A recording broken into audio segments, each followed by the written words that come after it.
अस्सलाम वालेकुम। मेरी आवाज़ आ रही है आपको? जी आ रही है। ठीक हो गया।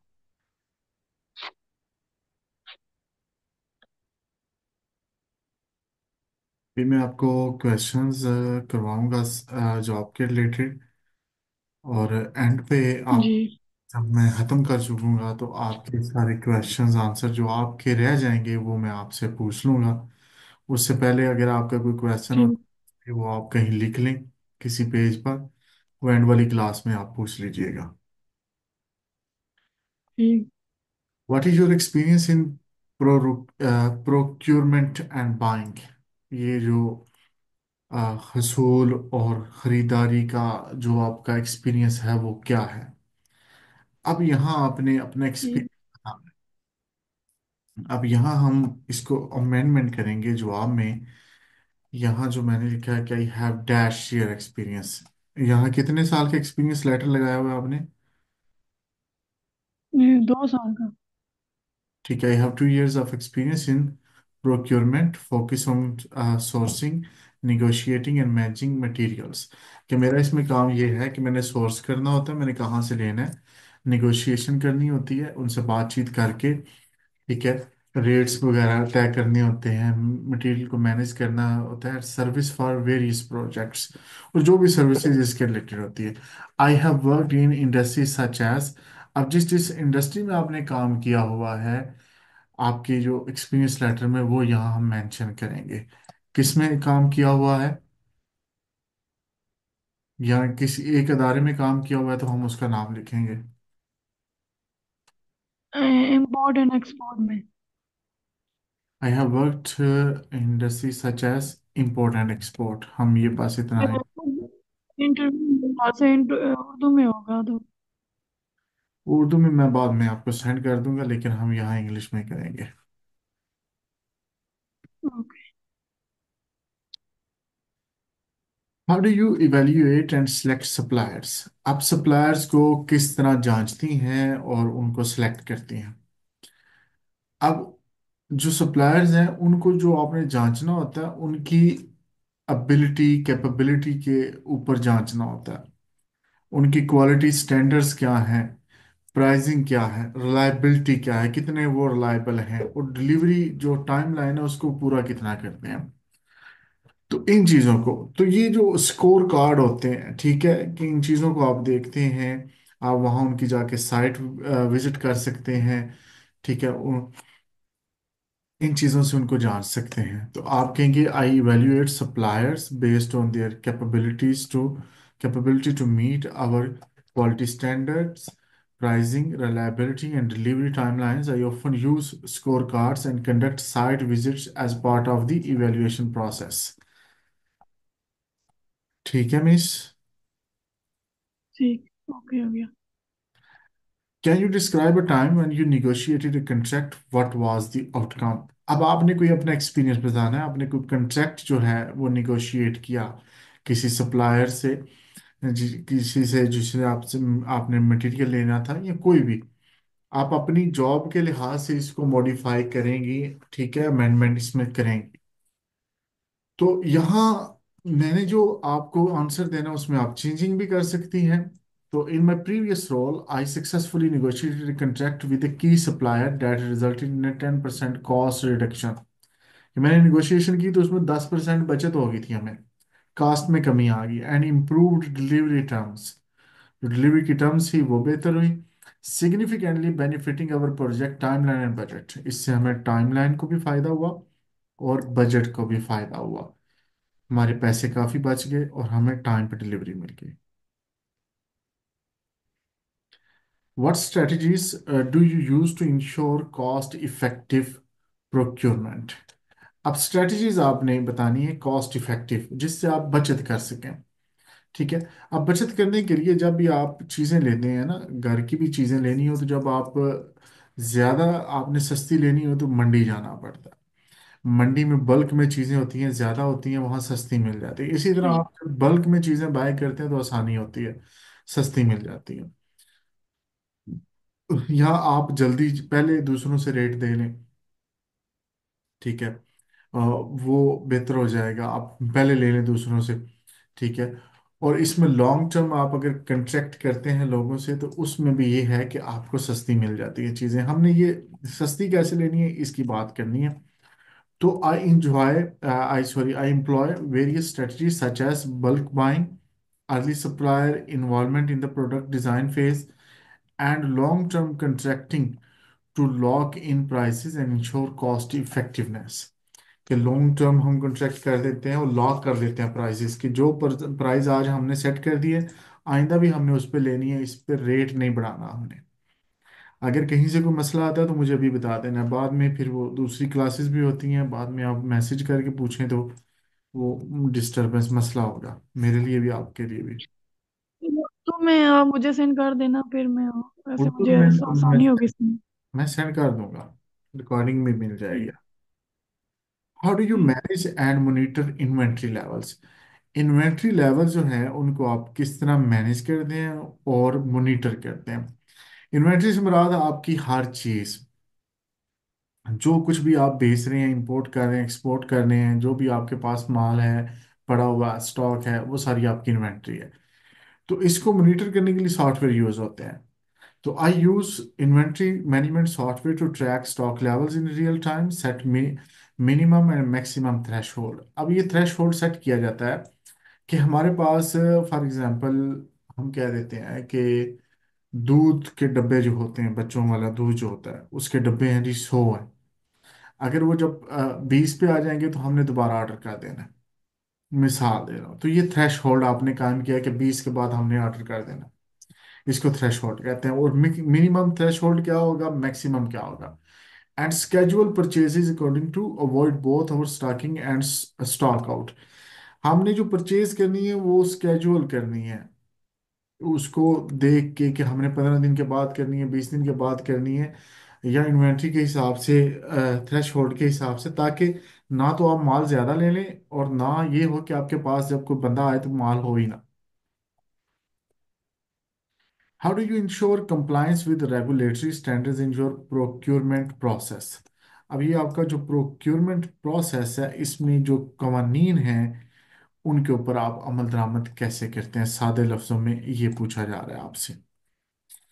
अब इसके लिए हम कहेंगे कि I stay updated with relevant regulations and ensure all procurement activities are compliant by conducting regular audits. कि मैं ऑडिट करती हूँ या ऑडिट करवाती हूँ इन चीज़ों का, प्रोक्योरमेंट जो भी प्रोसेस है। और दूसरा, मैं जितने भी रूल्स होते हैं उनके पास नए नए बनते हैं उनके साथ अपडेट रहती हूँ और उनके मुताबिक मैं काम करती हूँ। और working closely with the legal departments, जो लीगल डिपार्टमेंट्स हैं, कानूनी डिपार्टमेंट्स हैं, उनके साथ मिलके क्लोजली काम करती हूँ।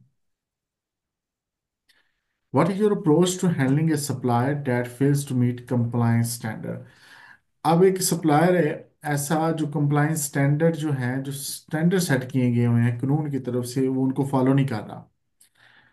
ठीक है, वो उसके मुताबिक नहीं है, उसकी जो चीज़ें हैं वो रिलायबल नहीं है, क्वालिटी स्टैंडर्ड नहीं है, तो फिर आप क्या करेंगे? अब ऐसे बंदे को आप तो पहले एड्रेस करेंगे, उसको बताएंगे कि यहाँ ये मसला आ रहा है। तो address non compliance through immediate communication with the supplier to rectify the issue. उसे कहेंगे मसले को हल करो। इफ नॉन कंप्लायंस परसिस्ट, अगर वो दोबारा इसी तरह ही रहता है, तो आई री evaluate the supplier relationship, consider consider alternative supplier. तो आप उसको देखेंगे, उसके साथ आपका जो रिलेशन है सप्लायर के साथ बना हुआ, तो उसको आप चेंज कर लेंगे किसी और सप्लायर के। अगर वो नहीं बाज आ रहा तो कोई कोई और सप्लायर से आप रब्ता कर लेंगे। सही है जी। सही। Describe a challenging project where you had to source materials under tight deadlines. अब आपने कोई प्रोजेक्ट अपना बताना है, कभी ऐसा हुआ कि आपके पास टाइम बड़ा थोड़ा था लेकिन आपने मटेरियल सोर्स करना था, जो भी चाहिए था आपको किसी लिहाज से भी। अब हम यहाँ अपनी कोई एक बात बताएंगे कि in a previous project I had to source multiple building materials for a construction project on a very tight deadlines. कि मल्टी स्टोरी बिल्डिंग थी, उसके लिए मुझे मटेरियल चाहिए था, तो टाइम बहुत शॉर्ट था। तो I leverage my network of suppliers and negotiated expedited delivery without compromising on budget. कि हमने बजट पे भी कंप्रोमाइज़ नहीं किया, और जितने मेरे सप्लायर्स थे उनके साथ मैंने नेटवर्क है उनके साथ मैंने रब्ता किया, और मैंने जो है वो मंगवा लिया मटेरियल। सही है जी? ये इसकी मैं जी आप सही। सिर्फ उर्दू ही सेंड करूँ या इंग्लिश भी सेंड करूँ? उर्दू सेंड करें, इंग्लिश मैंने रिकॉर्ड कर ली है। चले, मैं उर्दू में आपको बाद में सेंड करता हूँ, पहले मैं ये कर। How do you handle changes in project requirement eight affect procurement? आप चेंजिंग आ जाती है आपके प्रोजेक्ट में, प्रोजेक्ट की रिक्वायरमेंट में, और प्रोक्योरमेंट का सारा वो जो है उस पर इफेक्ट आता है। अब आपको किसी ने कहा जी मुझे चावल मंगवा दे, अब बाद में वो कहता दाल मंगवा दे, अब चावल कहीं और से मंगवाने थे, आपने दाल कहीं और से मंगवानी पड़ेगी। तो ये आपके लिए मसला पैदा हो गया। अब इस तरह के मसाइल को कैसे हल करते हैं? अब यहाँ हम बताएंगे कि I maintain flexibility in contracts to accommodate changes and work closely with project managers to adjust orders and manage expectation with suppliers.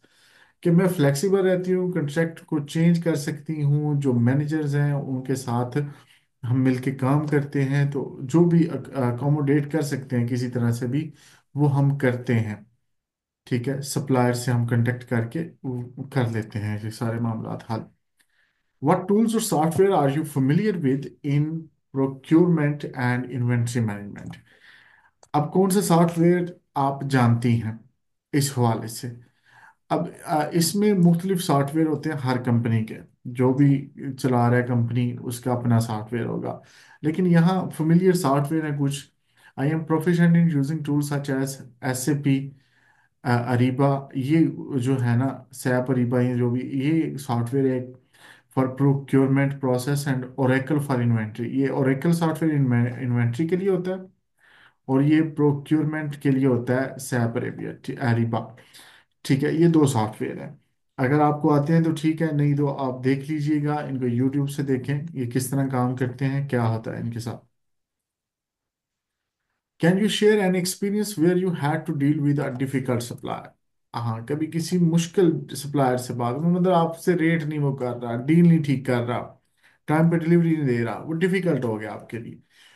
तो हम यहाँ बताएंगे कि I dealt with supplier who was consistently late in delivery.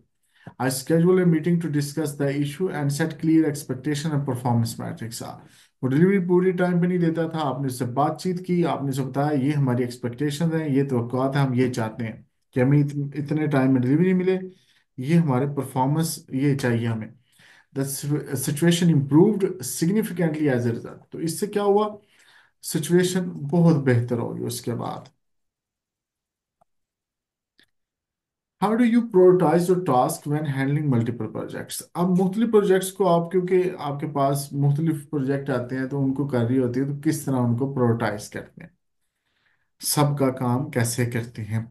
इसमें आपने देखना है कि किसका काम जल्दी देना है आपने, और आपके पास पहले आया कौन है उसी को पहले आप करेंगे, फिर आप मैनेज करेंगे अपने जो कलीग्स हैं मैनेजर्स हैं उनके ज़रिए, प्रोजेक्ट मैनेजमेंट सॉफ्टवेयर के ज़रिए इन चीज़ों को मैनेज करेंगे। तो आई prioritize tasks based on their impact on project timeline and cost। ठीक है, I use project management software to keep track of all task and deadlines. कहीं को मसला है तो मुझे बताइएगा। नहीं ठीक है। Describe a time when you implemented a new process in procurement. अब कोई एक नया प्रोसेस आपने शुरू किया, कोई नई चीज लेके आ गए आपने इस काम में, वो टाइम बताएं। What was the process and the result, result क्या निकला उसका, प्रोसेस आपने क्या किया। आप यहाँ कुछ भी चीज को नया सिस्टम आप बता सकते हैं, हम लेके आए कुछ भी। तो I implemented a new E procurement system. E मतलब electronic system that streamlined our ordering process. इसने हमारा ऑर्डरिंग प्रोसेस जो था उसको स्ट्रीमलाइन कर दिया। इससे हमें ऑर्डर करने में आसानी हो गई। ठीक है, जो भी बातचीत थी वो आपको आसानी होगी इसमें। अब आगे जी चलते हैं। तो इसमें क्या हुआ, resulting in 20% reduction in process time and improved record accuracy. अब इसमें हुआ क्या कि 20% आपकी रिडक्शन आई, जो प्रोसेस टाइम आपको लगता था उसमें 20% कमी आ गई, जल्दी होने लगा प्रोसेस। और इसमें एक जो रिकॉर्ड है वो इम्प्रूव हो गया, आपको लिखने की या गलती होने की गुंजाइश बहुत कम होगी। What methodologies do you use for forecasting purchasing needs? आप क्या मेथड यूज करते हैं फोरकास्टिंग परचेजिंग, कि हमें पेशेंट गोई आप किस तरह करते हैं कि हमें इतनी ज़रूरत होगी इतने दिन बाद इतने सामान की, तो वो किस तरह करते हैं आप?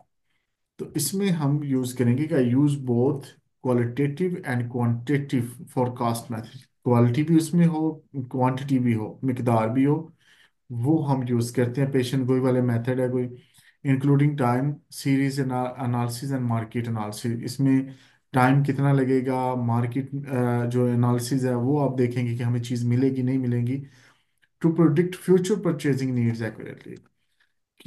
कि उससे आप ये है कि फ्यूचर में आपको पता चल जाता है कि हमें क्या नीड्स होंगी, ज़रूरियात, और उनको हम पूरा कैसे करेंगे। लास्ट क्वेश्चन आज का करेंगे हम, how do you stay updated with the trends in the procurement industry? आप जो प्रोक्योरमेंट इंडस्ट्री में ट्रेंड्स आ रहे हैं उनसे अपडेट कैसे रहते हैं आप? इसमें अपडेट रहने के लिए आपको जो इंडस्ट्री के लोग हैं उनसे राब्ते में रहना पड़ेगा। आपको जो इसकी फंक्शंस होते हैं, सेमिनार्स होते हैं, उनको अटेंड करना पड़ेगा, ग्रुप्स ज्वाइन करने पड़ेंगे, को रीड करना पड़ेगा। ठीक है, इनसे आपको पता चलेगा। सोशल मीडिया आपकी हेल्प कर सकता है। तो stay updated by attending industry seminars, participating in professional groups and reading industry publications. सही है जी। मैं यहाँ खत्म कर रहा हूँ क्लास, इंशाल्लाह कल जो है इससे आगे चलेंगे।